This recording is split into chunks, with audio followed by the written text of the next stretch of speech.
제3인간형 안수길.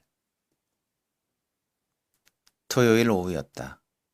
대청소를 한다고 빗자루며 물이 담겨있는 바켓 쓰며 이런 것들을 들고 다니며 떠들던 아이들도 이미 물러간 뒤였다.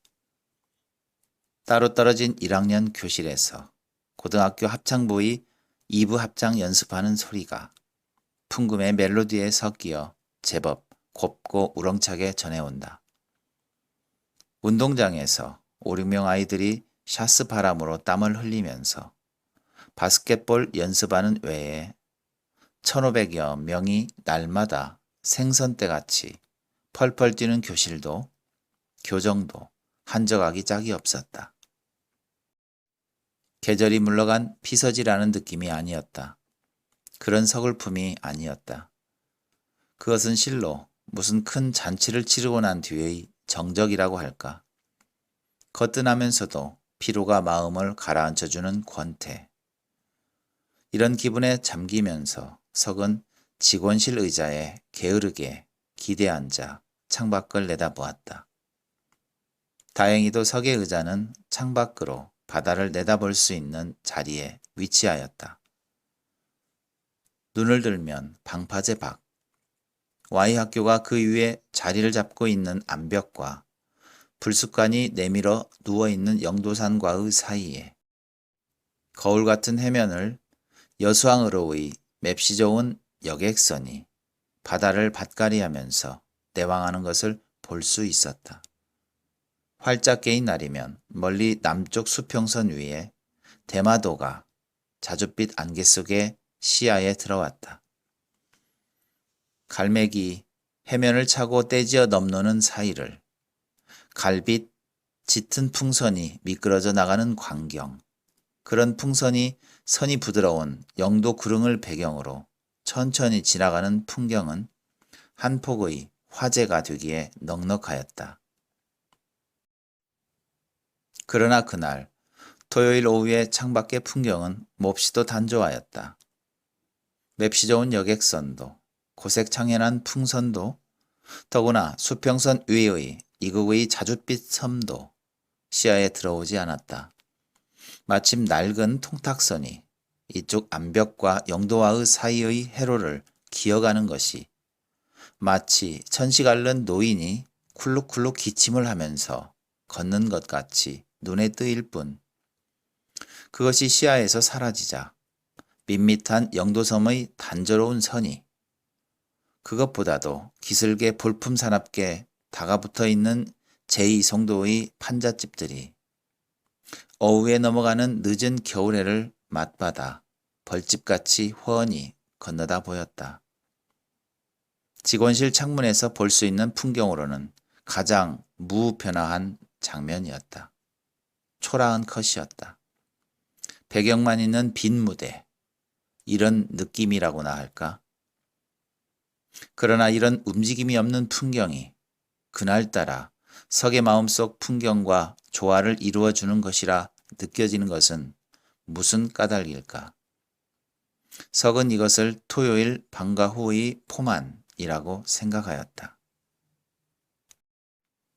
그 주일에 일을 마치고 어깨에 짊어졌던 것을 벗어놓은 사람만이 느낄 수 있는 정신상태. 그러나 내일 일요일이 있으므로 하루를 완전히 내 것으로 자유로 즐기고 처리할 수 있는 일요일이 자고 나면 찾아온다는 기대를 가질 수 있으므로 더 가볍게 느껴지는 정신상태였다. 이런 포만한 정신상태 속에 게으르게 소요하면서 석은 시야에 들어온 배경만인 무대 위에 내일의 빈 하루를 무엇으로 메꿀 것인가. 연출의 계획을 세우기에 저절로 골똘하였다. 아침에는 기껏 늦잠을 자고 그리고 오후에 접어들어 해운대의 알을 찾을까? 미군 상대로 기념품 장사를 하는 알은 그 밖에 말치 못할 부업도 하여 돈푼이나 준 모양. 석을 청하여 하루를 쉬자고 하였다. 바쁨에 쫓기는 몸이니 쉬려도 틈이 없어. 자네나 나온다면 그걸 구실로 하루를 모든 것을 잊고 쉬겠네. 아래 청뿐이 아니었다. 부산 생활 3년에 아직 선도 못 뺀 해운대는 미상불, 석의 구미를 당기었다. 그러나 많은 버스에 시달려 갔다 올 것을 생각하니 갑자기 몸 움직이기 싫어진 요즘의 석은 선뜻 그것이 내켜지지 않았다. 친구를 청하는 마음이 간절하거든 모셔가든지 차라도 세내어 보낼 거지. 이런 건방진 생각을 희롱하고 있는데 엔진 소리도 가볍게 고급차 한 대가 배경만인 무대 위 바로 직원실 앞에 와 머물렀다. 문이 열리면서 안에서 신수좋은 신사 한 사람이 내린다. 직원실로 향하여 걸음을 옮기는 그를 보자 석은 앗 하고 일어났다. 어느 구름 속에 숨었다가 이렇게 불쑥 나타났는가. 그 구름장을 벗겨버린 바람이 불었다네. 자네가 구름 속에 숨고 또 이렇게 나타나고 사람은 오래 살고 볼 일일세. 여부가 있는가? 지긋지긋하게 살아야지. 죽었는가 했을 때도 있었네. 추도해나 할 거지. 문을 열고 들어오는 손님을 나가면서 맞은 석은 그의 손을 덥석 쥐고 이런 수작으로 말을 주고받았다. 그리고 그를 책상 옆에 안내하여 옆자리에 비어있는 의자를 끌어다 앉으라고 권하였다. 토요일 방과 후의 정신적 포만을 즐기면서 슬금슬금 집으로 돌아간 직원이 많아 50여 명 교사가 한창 때이면 무슨 시장판같이 들끓던 교실도 한결 조용하였다. 사무적인 일을 정리하느라고 남아있는 직원들은 고급차의 방문객 조은과 석이 떠드는 소리에 책상에서 머리를 들었다. 그리고 호기심이 가득 찬 눈으로 그들 둘의 하는 수작을 주목하였다. 그들의 호기심을 끈 것은 방문객이 고급차를 타고 왔다는 점이 아니었다. 방약 무인하게 높은 소리로 떠들어대는 둘 사이의 대화 때문도 아니다. 서로 말로 하는 수작을 보아서는 지극히 친밀하고 흉허물 없는 사이인 것 같은데 어쩌면 하나는 저렇게 풍부하고 기름이 흐르고 하나는 저렇게도 몰골이 초라할까. 둘 사이에 주고받는 대화와는 어울리지 않은 외면의 현격한 차이가 마치 만화의 인물이 튀어나와 실제로 움직이는 것을 보는 듯 했을 것이다. 동료들의 호기심은 이 점에 있는 것이 아닐까. 사실 석도 몸집과 옷차림이 얼른 알아볼 수 없으리만큼 변해버린 작가 조은을 대할 때 경희의 눈을 뜨지 않을 수 없었다. 억지로 전에 하던 버릇대로 농조로 말을 끄집어는 냈으나 그와 대조하여 석 자신의 몰골이 얼마나 초라할까가 마음에 걸려 미상불 주눅이 잡히기까지 하였다. 아니, 자네도 이렇게 몸이 나고 이렇게 좋은 옷을 입고 이렇게 훌륭한 모자를 쓰고 또 고급차로 출입을 하고 할 때가 있었던가? 세상은 변하고 볼 일일세. 기적 같단 말이지? 사실 기적이라고 말할 수도 있었다. 작가 조은이라면 독특한 철학적인 명제를 그것을 담는 난삽한 문제를 고집하는 작가로서 개성이 뚜렷한 존재였다. 더욱이 자신의 충실하고 문학에 대한 결벽성을 굳게 지켜오던 것으로 문단인의 존경을 받아오던 사람이었다. 그를 따르는 문학 소녀가 많았다. 무엇이 깃들어 있는 것 같은 풍모와 작품, 범속한 것을 싫어하는 문학 소녀의 호기심이라고 할까? 그러나 그 반면에 문학적인 적도 많이 가지고 있는 사람이었다. 그리고 그의 난해한 문장은 독자를 많이 갖고 있지 않았다. 신음하면서 찾아 얻으려는 사람만을 시인할 수 있다는 그의 인간적인 신념은 그대로 그의 문학적인 신조였다. 항상 생각하고 자신이 생각해서 도달한 것만이 진리라고 단정하는 그는 그러므로 과작이었고 생활은 늘 궁하였다. 그러나 생활을 유지하기 위하여 매무는 하지 않았다.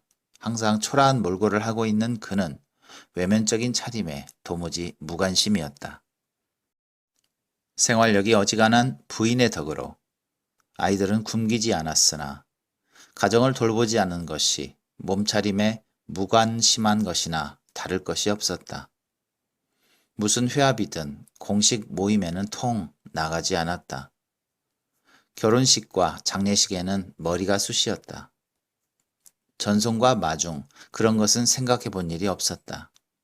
그랬던 조은이 오늘의 모습으로 나타났으니 기적이 아니랄 수 없었다.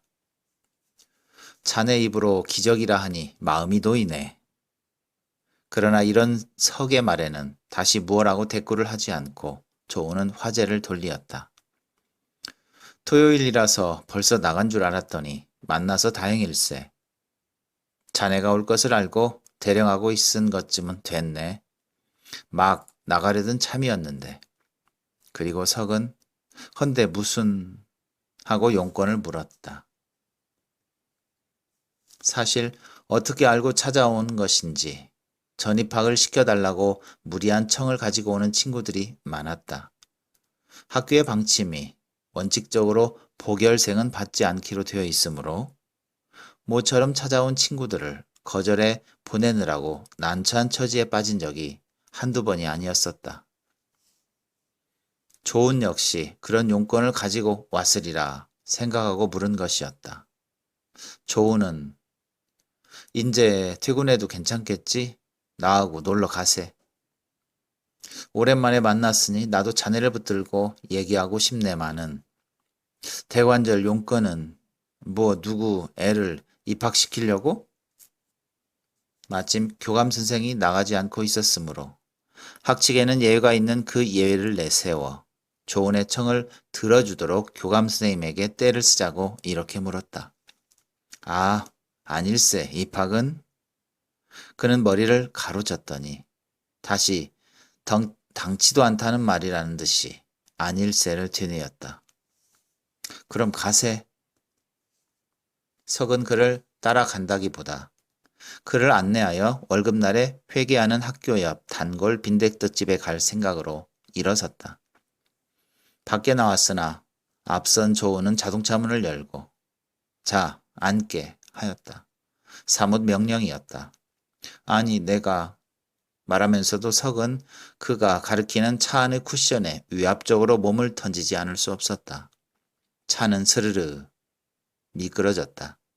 교문 밖으로 나오자 운전수는 뒤에다 대고 말한다. 어디로 갈갑시오? 어제 갔던데. 차는 속력을 냈다. 차가 충무로광장 넓은 길에 나서기까지 둘은 아무 말도 주고받지 않았다. 뚱뚱한 몸집을 쿠션에 파묻은 조우는 거만스럽게 팔짱을 끼고 기대에 앉아 눈을 감고 무엇을 생각하고 있었다. 붉어 으리으리한 얼굴에 복잡한 표정이 서리어 있는 것을 석은 석대로 복잡한 심경으로 힐끔힐끔 도둑해 보았다. 그와 마지막으로 갈라진 것이 사변 나던 그 다음 날 K신문사 4층에서였다.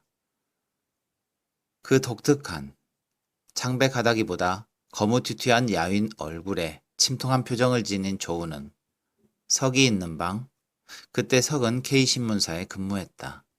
석이 있는 방에 나타나 전황 뉴스를 듣고 갔다. 진위의 갈피를 잡을 수 없는 방송과 통신과 군 출입기자의 말에 도리어 어리둥절하고 있던 터이라 석이 무슨 말을 들려주었는지 기억이 남지 않으나 그는 침통한 얼굴에 입맛만 다시고 돌아간 것만 확실하다.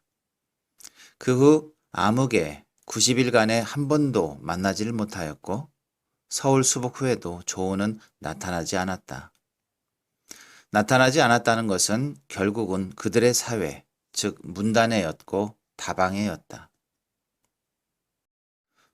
이 나타나지 않는 명물 조은에 대하여 처음 억측들이 고구했다.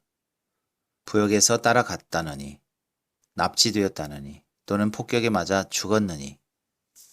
그러나 일사후퇴로 부산에 내려와 보니 신문 소식란에 조은이 자동차 회사 중역이 되어 피난도 제일 착으로 했고 돈도 듬뿍 벌었다는 것이 보도되었다. 놀란 것은 석분이 아니었다. 그렇게 문학에 대하여 결벽하고 순교자적 태도였던 조은의 일이었으니 놀랄 밖에 없었다. 당시 벤츠 차림으로 부산에 몰리어 내려와 다방 구석에 모여서는 그날 밤 가족을 재울 곳과 입에 풀칠할 끼니 걱정에 앞이 캄캄했던 조은의 친구들이었다. 예상하지 않았던 조은의 소식은 그들의 심리에 적지 않은 파문을 일으켰다. 잘했어. 알량한 문인 생활 잘 빠이빠이 했어.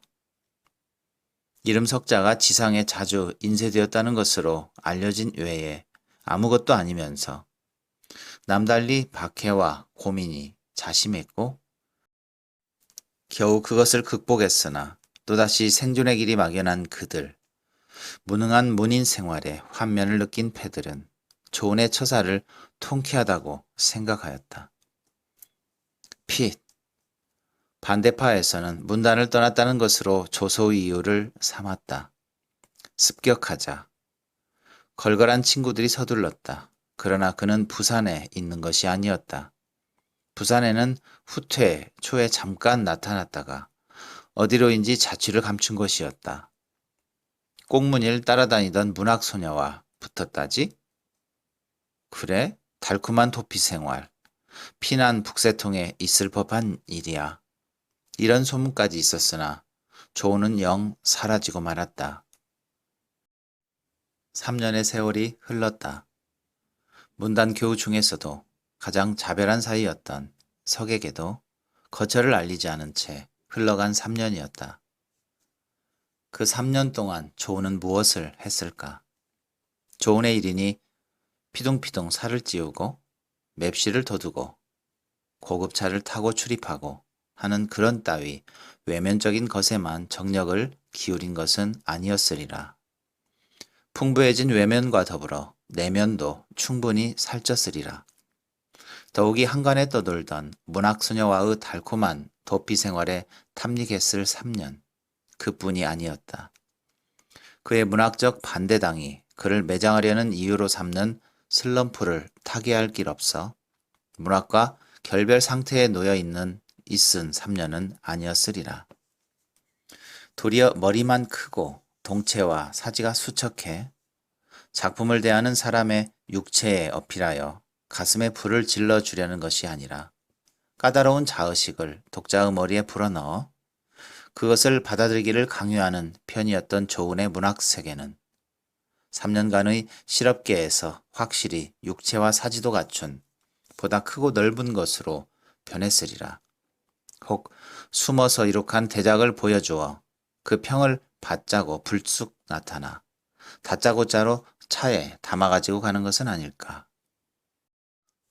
이렇게 생각하니 묵묵히 입을 다물고 팔짱을 끼고 쿠션에 기대 앉은 조은의 풍모가 석에게 무슨 거물같이 육박해왔다.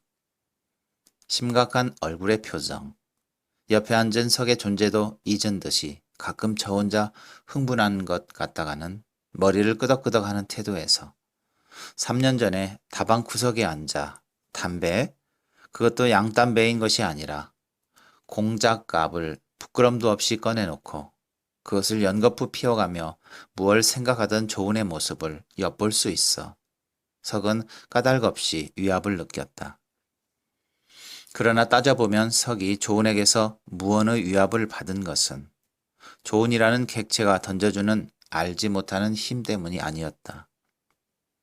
자신의 내면이 너무도 공허하기 때문에 늘 자책을 받던 마음이 과거의 신뢰하던 친우가 얘기하지 않았던 때의 힘찬 모습으로 출현한 것을 보자 지나치게 겸허하고 당황해진 데서 생긴 야릇한 심리라고 할까. 그것은 흡사 비겁한 병정이 놀라운 기세로 고함을 지르며 기습하는 적을 맞아 지레 겁을 집어먹고 도망치는 것이나 비길 수 있을까. 석이 Y학교의 교폰을 잡게 된 것은 정치 파동이 한창일 무렵이었다. 벌써 2달이나 실업의 쓰라림을 맛보고 있던 그는 어디든 입에 풀칠할 자리를 얻지 않아서는 안 되었다. 기능과 경력이 그것뿐이라 역시 문학적인 사물을 다루는 분야가 구직의 대상이 되지 않을 수 없었다. 그러나 그 분야마저, 아니 그 분야이기에 물결은 더욱 거센 듯하였다. 문화는 그 독자성을 포기했다. 활자와 활자, 그림과 그림, 노래와 노래가 메가폰으로 변하였다. 민의와 민의가 불똥을 튀기며 부딪혔다. 일체 정치적인 운동에는 흥미와 정열을 느끼지 못하는 석은 이 거친 폭풍우 속에 몸을 던지고 싶지 않았다. 그러나 아이들은 밥을 달라고 아우성을 치고 아내는 아내대로 빤히 아는 바가지를 박박 긁었다. 노인들은 한숨을 쉰다. 가느다란 팔에 매달려 굶주리고 헐벗음을 참고 있는 이들 죄 없는 목숨을 위하여 뜻에 맞지 않은 일을 해야 되느냐. 파도에 몸을 맡기면 밥벌이가 없는 것도 아니었다. 고픈 배를 부둥켜 안고 석은 소란한 거리를 얼빠진 사람처럼 싸다니지 않으면 안 되었다. 이렇게 석에게 학교는 구원의 안식처였다. 친구의 추선으로 처음 학교 구내에 들어서 폭풍우의 권위에서 뛰놀고 배우는 소년들의 씩씩하고 천진한 모습을 보았을 때 석의 신경은 스스로 누그러지는 듯하였다. 시간이 없을 때 운동장 앞 바위 위에 열중시의 자세로 발밑에와 흰눈을 뿜으며 부서지는 물결 소리를 들으면서 먼지 자욱한 용두산과 관상대가 있는 시내를 바라보노라면 몸에 묻었던 티끌이 죄다 찢겨지는 듯하였다. 연출가인 어떤 친구가 길에서 석을 만나 물었다. 요즘 뭘 하시오? 학교로 나가오. 어느 학교? Y학교. 무어? 나도 요즘 대학에 나가는데 못 간입니다. 못 간? 아침에 한 두어 시간 애들 대하고 짓거리고 나면 꼭 못 가냈다는 기분이 나니깐. 못 간. 딸은 그렇다고 석은 생각하면서 그에게 차려진 이 안식처를 소중하게 여기었다. 일정한 수입이 그것도 제달에 꼬박꼬박 약속되는 것이 대견한 일이었다. 그리고 마음과 생활을 가다듬어 뭘 여유있게 생각하고 내키지 않은 잡문을 끄적거려 팔아먹는 것이 아니라 쓰고 싶은 것을 마음대로 쓸 수 있다고. 영도 어귀에 떠 있는 어떤 때에는 주전자같이도 보이고 때로는 전진하는 탱크같이도 보이는 섬을 내다보며 가슴을 쭉 벌려 크게 호흡도 하였다. 그러나 여름과 겨울 방학이 두 번이나 지났고 이제 학년 말도 몇 주일 남지 않은 오늘에 이르기까지 석은 한 편의 작품도 이룩하지 못하였고 아쉬운 때 끄적여 들고 나가 돈과 바꿔오던 잡문 하나도 쓸 여유가 없었다. 교편 생활이란 그렇게 만만한 것이 아니었다. 자질구레한 잡무가 꼬리를 물고 그칠 줄 몰랐다. 아이들과 아귀다툼하는 일. 수업은 하루에 3시간밖에 되지 않았으나 24시간 전 신경이 아이들 하나하나에 쓰여지지 않아서는 안 되는 일이었다. 거기에 석의 집은 걸어서 1시간 반. 그것도 전차나 버스를 이용하기에는 반지 빠른 위치에 있었다. 판자 울타리 너머로 꽃 한 폭이 볼 수 없는 삭막한 길, 더욱이 비가 오는 날이면 발목을 넘는 진창길을 아침이면 눈을 비비며 걸어갔다가 저녁이면 어둠컴컴해서야 돌아오게 되는 석은 피로에 지치어 밤이면 골아 떨어지지 않을 수 없었다. 한가하게 뭘 생각할 여유나 팽팽한 마음으로 책상을 대하여 원고지 빈칸을 메울 육체와 정신적 기력이 없어졌다. 나른한 몸과 안개 띈 머리를 채찍질하여 책상을 대해 앉았다가는 펜 쥔 손가락에 맥이 저절로 풀려지고 눈꺼풀이 스스로 덮여질 때 석은 모른다 하고 자빠져 누우면서 중얼거렸다. 교육도 사내의 보람 있는 일이거니 차라리 훌륭한 교육자가 되자. 그러나 교육자로서 석은 아직 애숭이었다. 아니, 엑스트라의 자격밖에 없었다. 그러나 그렇게 생각하니 또 20년 마음의 주주였고 생활의 목표였던 그 길을 이제 일조의 분필로 바꾼다는 것이 자신을 배반하는 일밖에 되지 않았다. 더욱이 제 자신이 충실하여 학교를 그만둔다면 또 그나마도 생활의 방편이 막히는 것이었다. 직업에도 충실하지 못하고 자신에도 엉거주춤하고 이러한 자책의 채찍을 맞으면서 석은 점심 밥그릇과 원고지 몇 권이 들어있는 무거운 가방을 들고 벌써 10여 개월 날마다 삭막한 통근 코스를 고리터분한 분위기 속에 학교에 왔다 갔다 하였다. 초조감만 복돋우어졌다. 그러나 그럴수록 마음은 공허해 간다. 그리고 안위를 탐하여 현실과 타협하려고 들었다. 허탈된 마음으로 학교 주변의 바다 풍경을 즐기고 이래 만에 찾아오는 일요일을 고대하는 게으른 사람이 되고 말았다. 그가 조은에게서 정신적인 위압을 느낀 것은 그의 내면이 이러했기 때문이다. 차가 충무로 로타리를 돌자 길을 걷던 아이 하나가 차 안의 석을 향해 경례를 붙이었다. 석은 끄덕 머리를 끄덕였다. 자네 인제 제법 훈장티가 배겼네 그려. 어느 틈에 차 밖과 차 안, 사제 사이에 인사하는 광경을 보았음인지 조은은 석에게 머리를 돌리며 말하였다. 허허허. 나쁜 일을 하다가 들킨 때처럼 석은 까닭없이 잠깐 얼굴이 붉어졌다. 그러는 석에게 조은이 다그쳐 물었다. 자네 훈장 노릇한 것도 인제 1년이 되지? 서너 달만 있으면 1주년이 되네마는. 내가 학교에 나가게 된 걸 자네 어떻게 알았나? 다 알고 있었네. 자네 소식뿐 아니네. 문단 동정도 알고 있었네. 소식란을 통하여 알 수 있는 일이라 별반 놀랄 것도 없었으나 문단을 깨끗이 하시겠다고 생각했던 조은이 역시 어디 숨어서 문단을 노려보고 저조해진 문단을 놀라게 할 대작을 쓰고 있었음에 틀림이 없다고 석은 다시 생각하였다.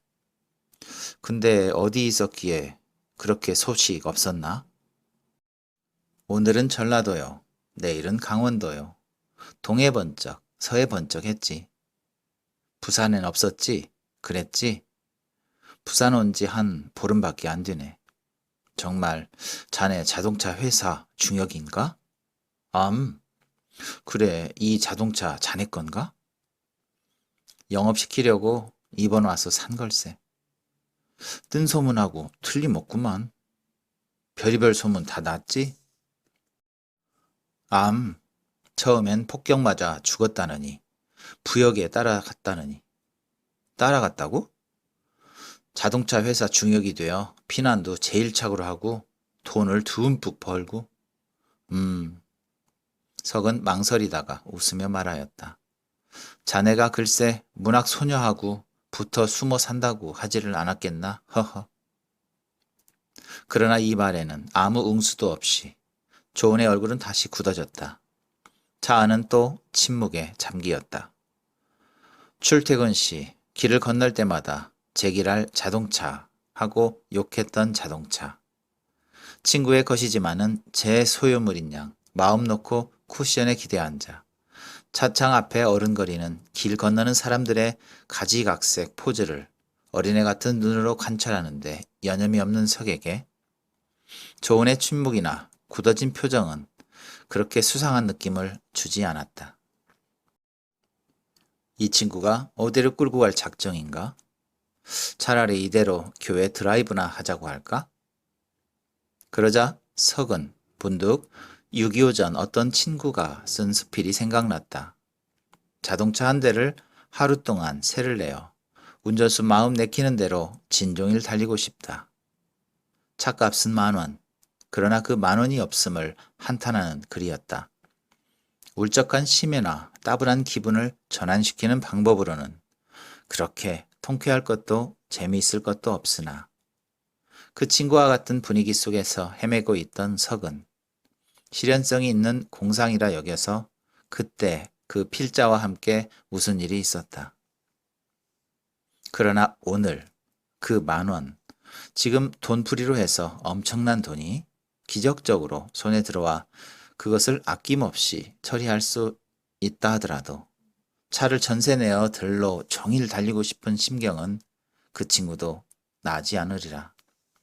마음은 더 메말라지고 현실적으로 각박해진 것이다.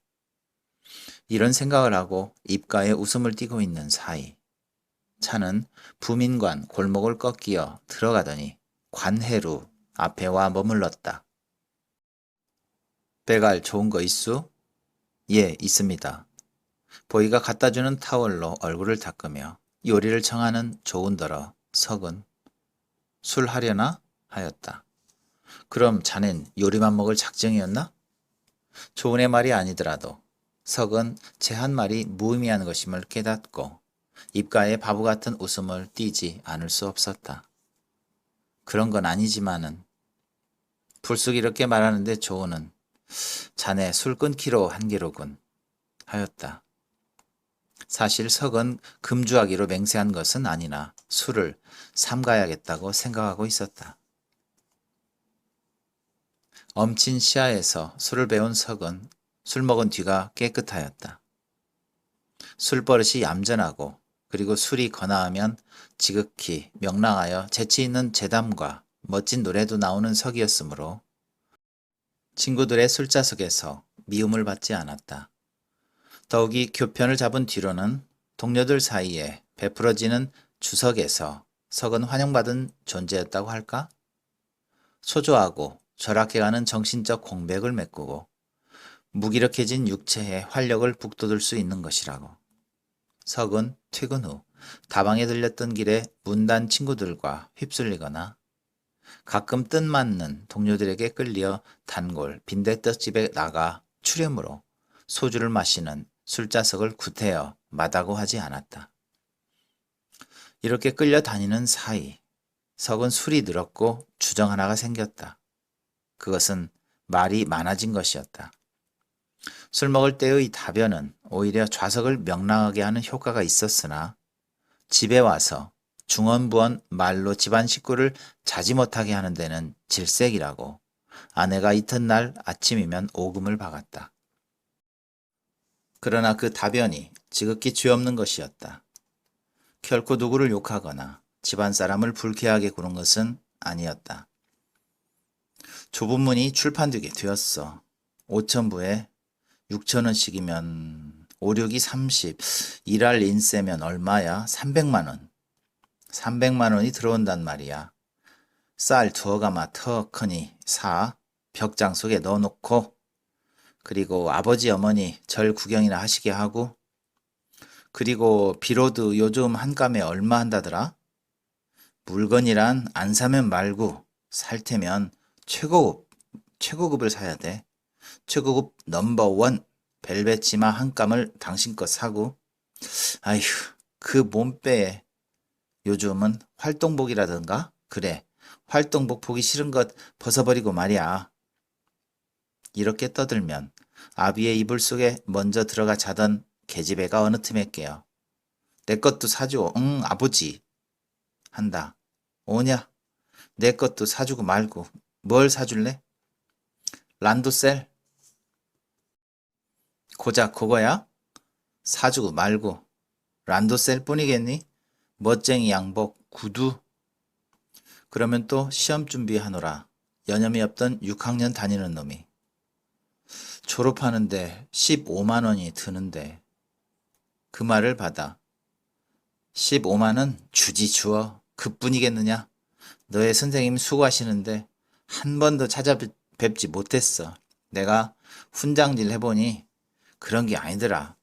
선생님 한 번 대접도 하고 학교엔 기부도 해야지. 콩낙금 때문에 늘 어깨를 펴지 못하던 아이놈은 그 말을 듣고 헤헤 한다. 비루두고 뭐고? 그건 모르겠수마는 학교 밀린 돈이나 물고 쌀이나 몇 가마 사서 긴긴 여름날 애들 허기지게 하지 말았으면 아내는 이렇게 말하고 약 두어째 쓰도록 하게. 사람 꼴이 말이 아니네. 어머니 말이었고 고달프게 학교에 나가지 말고 글 써서 먹고 살게 되었으면 아버지는 이렇게 말하였다. 잠깐만 참으세요. 이제 책이 척척 출판되고 인쇄가 꼬리를 물고 들어오고 그땐 저도 몸이 나고 얼굴이 훤해지고 집안이 희망으로 명랑해지나 그 후 일주일이 지나도 한 달이 지나도 조부문 인쇄는커녕 밤을 밝혀 끄적인 잔문 고려도 들어오지 않는다. 몇 번 속아본 식구들은 이젠 석의 큰 소리에 흥미는커녕 질색을 하였다. 그뿐이 아니었다. 석의 큰 소리 때문에 아내는 이웃에서 쌀 한 톨 구워 먹을 수 없게 되었다. 장진물을 막 발라 칸을 막고 있는 위아랫집들은 석이 술 먹고 하는 주정을 새새 골골이 듣고 있었으므로 아내가 아쉽다 못해 무얼 융통하러 나가면 의뢰 말하였다. 순내 같은 집에 쌀이 없다니 우는 소리 작작 하세요. 있으면 누가 우는 소리를 하겠어요. 주인이 학교에 나가시잖아요. 그러고 책 써서 300만 원, 400만 원 척척 들어오지 않아요? 이러는 날이면 아내는 석에게 달려들어 오금을 박았다.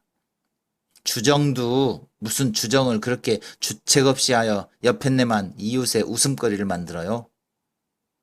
못 살겠다, 굶어 죽겠다 하는 것보단 낫지 않아? 차라리 없으면 없다고 하는 게 낫지. 빈소리를 탕탕해서 이웃에선 우리를 그렇지 않은 줄 알아요. 없다는 것보다 낫지 않아? 냉수 먹고 이 쑤시겠소? 쑤실 땐 쑤셔야지. 쌀 한 톨 융통 못해도 당신 태평이구려. 안 끼면 그만 두라지.